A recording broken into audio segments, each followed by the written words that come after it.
Kita kali ini akan bahas tentang Docker ya, Docker Basic. Nah, mungkin di sini kita coba buka dulu PowerPoint-nya ya, Docker.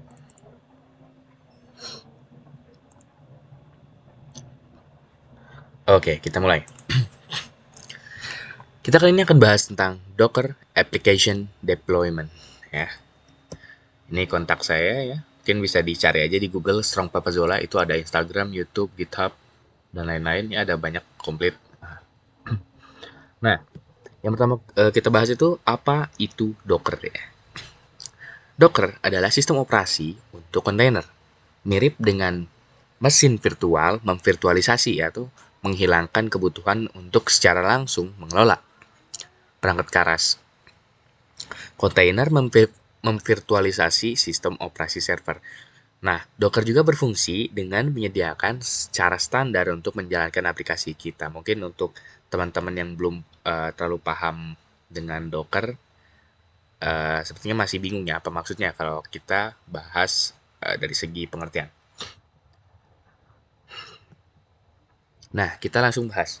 Biasanya kita itu kan kalau mendeploy aplikasi ya, atau ya mendeploy aplikasi kita, biasanya kan kita install misalkan server ya. Server itu tempat kita layanan lah, tempat menyediakan layanan.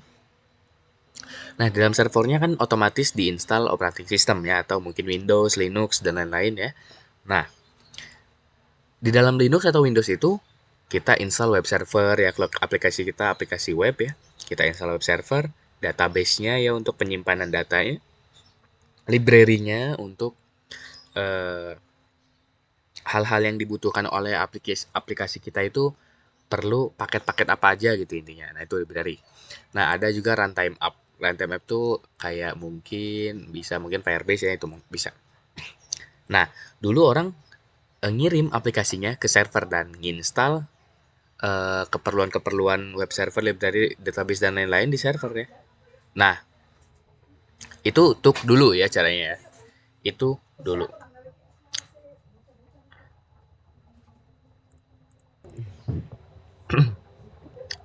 Oke.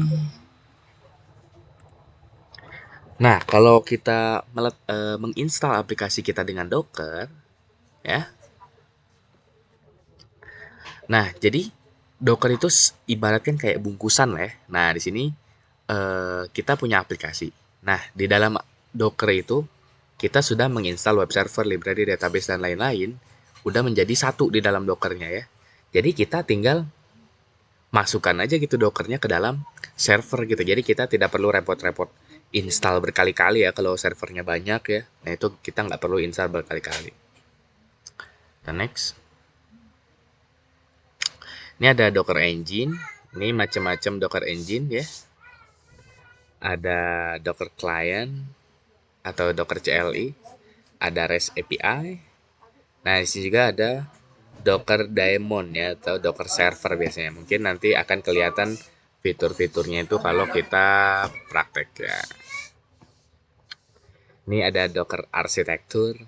Di sini dari segi klien kita mengetikkan perintah Docker build, Docker pull, Docker run ya, dan lain-lain, ada banyak sekali perintah.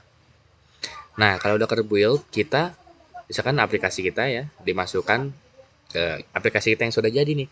Kita buat dengan perintah docker build ya menjadi image gitu seperti itu. Oke, seperti itu. Nah, ini ada juga perintah docker pull ya. Docker pull ini maksudnya gimana? Docker pull ini kita ada aplikasi punya orang ya yang ada di internet, yaitu kita bisa sebut image registry atau docker registry. Kita bisa tarik aplikasi-aplikasi orang yang diupload di internet yang sudah jadi image ya. Misalkan software misalkan Ubuntu ya, atau CentOS, Redis server atau Nginx itu dan lain-lain ya, ada banyak sekali aplikasi-aplikasi yang dibikin orang-orang dan diupload ke image registry atau di Docker registry. Nanti kita tinggal tarik dengan menggunakan perintah docker pull. Nah, setelah ditarik ini kita bisa pakai, kita jalankan sebagai kontainer ya. Jadi ini ibaratkan kayak server versi kecilnya, tapi ini bukan server ya. Jadi ini server versi kecil ya kalau kontainer. Nanti deh kita akan bahas. Ini perintah dockeran ya. Dockeran itu menjalankan si image-nya ya, si Docker image dijalankan menjadi kontainer. Ini mungkin karena kalau belum praktek ini sepertinya masih agak sulit ya untuk dipahami. Kita next. Nah, ini virtual versus container. Nah, dulu kan sebelum ada kontainer, orang-orang kan biasanya pakai virtual machine ya. Jadi, misalkan kita install OS VMware SQ atau Proxmox atau apa ya, operasi sistem apa aja. Nah, terus itu bisa eh, itu ada hypervisor ya. Nah, lalu setelah itu, setelah udah ada hypervisornya dari si operating system bawaan server yang gede ya, misalkan yang asli ya. Nah, itu kita installkan operating system lain ya. Jadi, setelah diinstal baru kita jalankan gitu di dalamnya ya.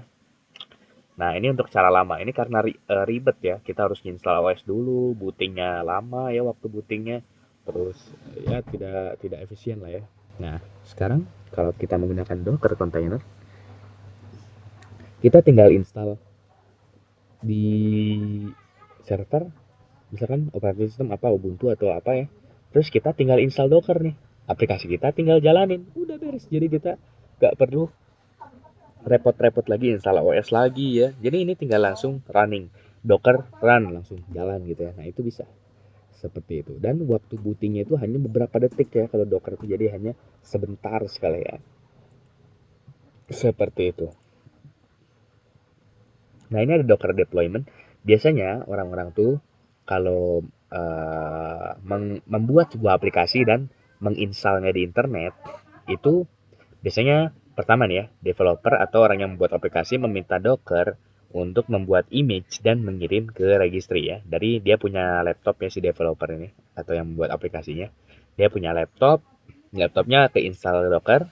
Nah, aplikasinya sudah jadi. Nah, nanti aplikasi yang sudah dibuatnya akan dibuat menjadi Docker image ya. Jadi dibungkus ya intinya, aplikasinya itu dibungkus beserta apa yang dibutuhkan oleh aplikasi-aplikasinya. Itu dibungkus ke dalam Docker image. Setelah itu dia upload si Docker image-nya ini atau bungkusannya ke image registry yang ada internet ya. Jadi ini mirip-mirip GitHub, GitLab, Google Drive dan lain-lainnya, itu mirip seperti itu. Jadi kita menyimpan si bungkusan aplikasi kita ke dalam internet gitu ya. Mau public, mau private, mau publik atau pribadi ya. Itu bisa kita setting. Nah, setelah diupload ke internet, si developer ini dia mengakses server production atau biasanya kalau orang-orang tuh mengakses internet ya, kan itu diarahkan ke alamat server ya. Misalkan www.google.com mengarahkan ke IP servernya. Nah, nanti diakses aplikasinya lewat web. Nah, itu bisa ya.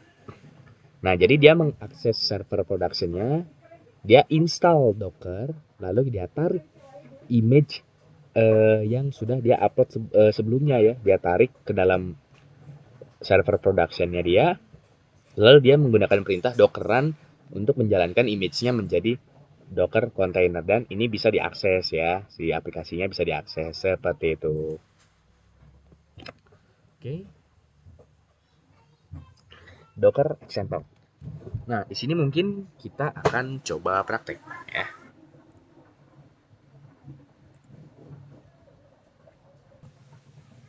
Di sini kita akan coba membuat sebuah aplikasi. Contoh misalkan kita aplikasi HTML biasa ya. Mungkin kita akan coba praktekkan juga di sini. Sebentar kita coba akses ya server. Misalkan teman-teman punya virtual box atau virtual machine ya, itu Linux ya. Saya di sini menggunakan Linux. Nah, nanti teman-teman bisa coba ya. Nah, seperti ini mungkin tulisannya kurang besar, kita coba perbesar. Nah, cukup ya mungkin ya seperti ini. Nah, seperti ini. Kita karena ini saya menggunakan Ubuntu ya atau Linux Ubuntu. Mungkin teman-teman yang belum paham Linux itu apa ya. Biasanya kan orang kalau komputer pakainya Windows ya. Nah, Windows itu adalah sebuah sistem operasi. Jadi banyak sistem operasi itu, nggak hanya Windows ya. Jadi ada Ubuntu, ada Windows, ada Unix, ada CentOS, ada Kali Linux dan lain-lain. Itu banyak ya. Sistem operasi ada banyak. Nah, ini yang saya gunakan adalah sistem operasi Ubuntu ya. Ubuntu yang paling banyak juga digunakan dari distro Linux ya. Nah, oke, kita langsung saja karena kita menggunakan Docker untuk uji coba ini, jadi kita bisa apt install docker.io. Karena saya sudah terinstall, jadi ini docker.io is already the newest version. Jadi docker.io ini udah versi terbaru gitu. Jadi udah terinstall gitu ya. Nah, sini kita bisa coba Docker. Tapi sebelum kita main-main dengan Docker, kita harus buat dulu aplikasinya ya. Misalkan kita contoh buat My App ya. Nah, kita masuk buat folder My App, kita masuk ke folder My App-nya. Nah, My App-nya. Nah, jadi kalau di Windows klik kanan, create new folder My App gitu ya. Jadi masuk double klik. Nah, ini langsung masuk. Nah, di sini kita contoh saya punya file HTML ya. File HTML biasa, isinya itu misalkan H1 aja atau header ya. Nah, misalkan tulisannya apa? Ini kita kasih teks gede misalkan ya. Ini aplikasi misalkan gitu ya.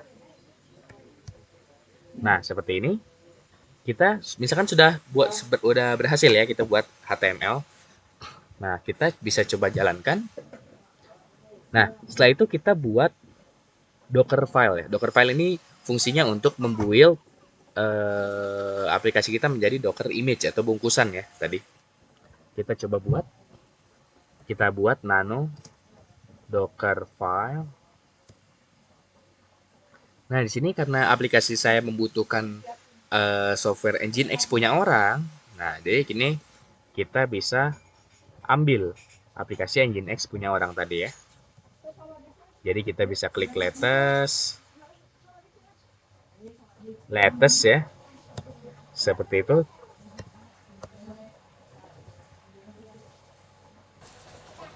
Nah, lalu kita kopikan aplikasi kita ke dalam aplikasi punya orang tadi ya. Jadi disatukan lah ya.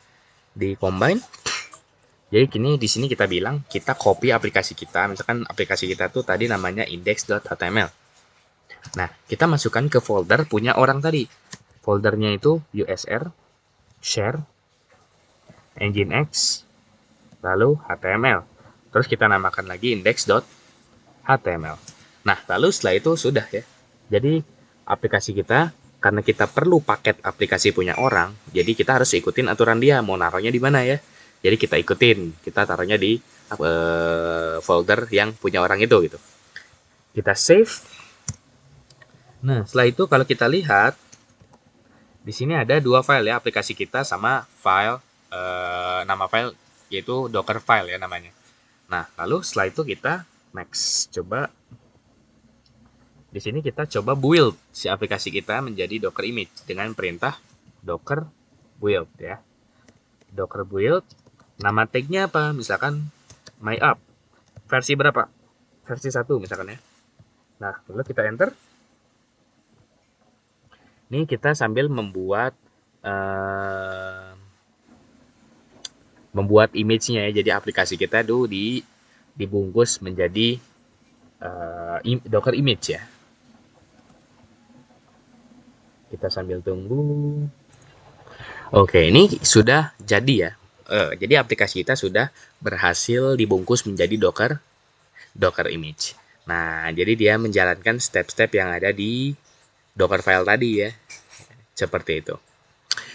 Nah, kalau kita cek ya Docker images ya, atau bungkusan-bungkusannya.